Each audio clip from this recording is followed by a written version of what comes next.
I started out yesterday to discuss what the self means in Hindu philosophy, the principle tat tvam asi, that art thou, meaning that the self is the basis of all being.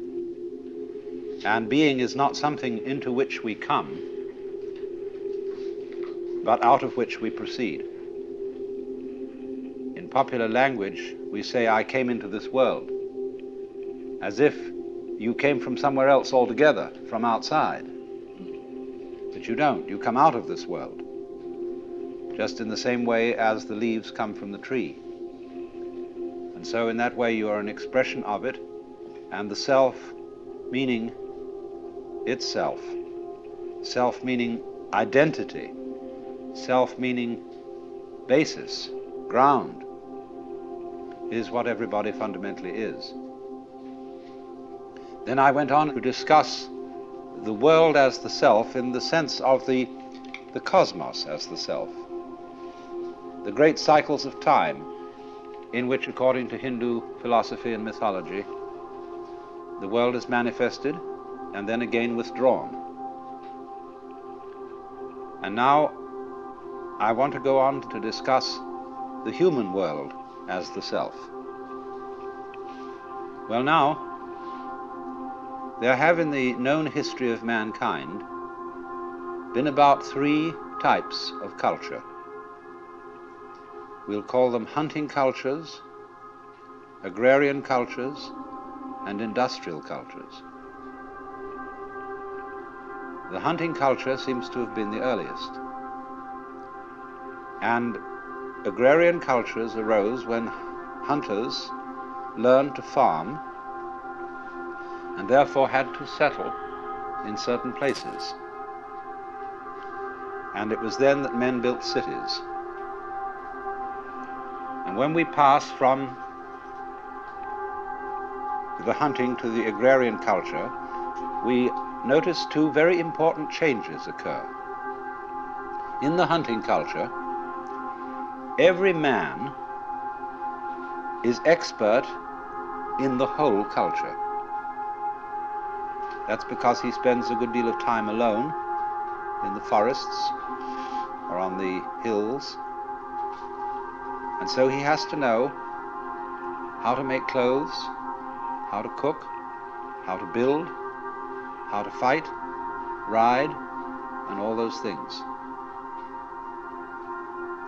But as soon as people become settled in cities, we get a division of labor,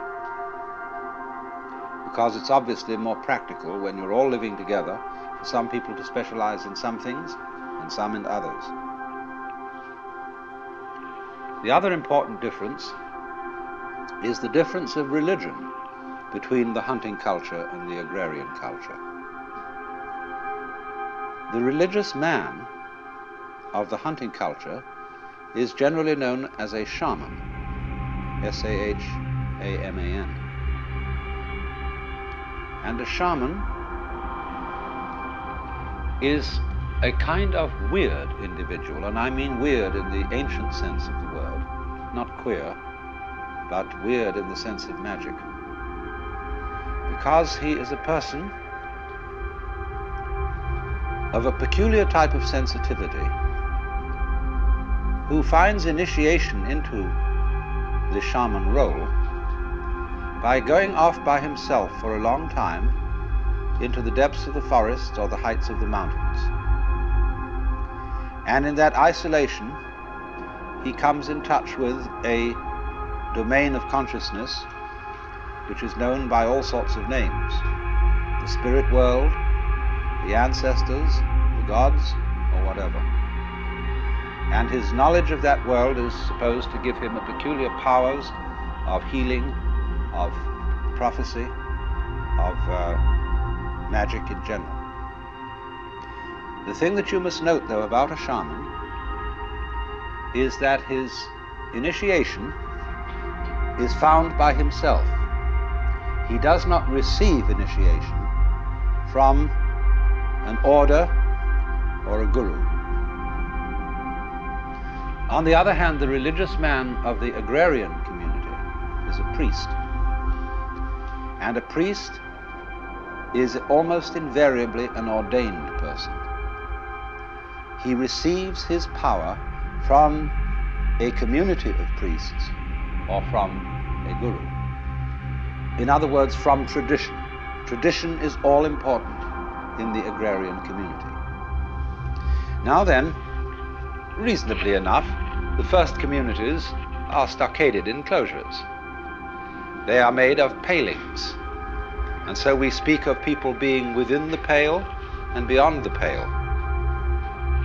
And because the word paling we still use in fencing, and you know that the Spanish for a tree is palo.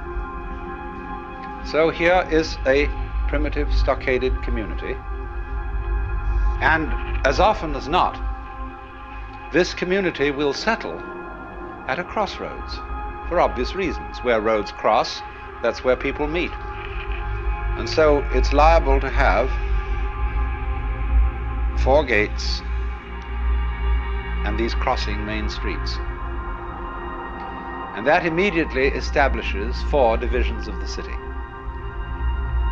And so oddly enough, in Hindu society, there are 4 castes based on the 4 fundamental divisions of labor.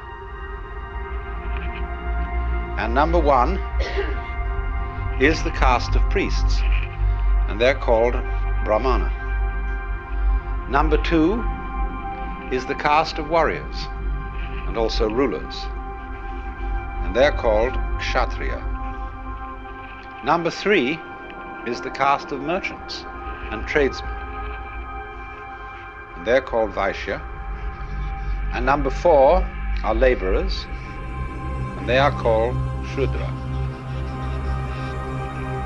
So those are the 4 principal roles in the world of settled humanity. It's interesting, I said people settled in cities because they had to plant. And there are many legends to the effect that what they were mostly concerned with planting were grapes for wine. They cultivated vineyards. And it's said of Noah that after the flood in the Bible, the first thing he did was to plant a vineyard. He knew which side was up. So now, then those are the roles. Those are, you might say, masks, as it were, of the Brahman in this game called the social game. Now then,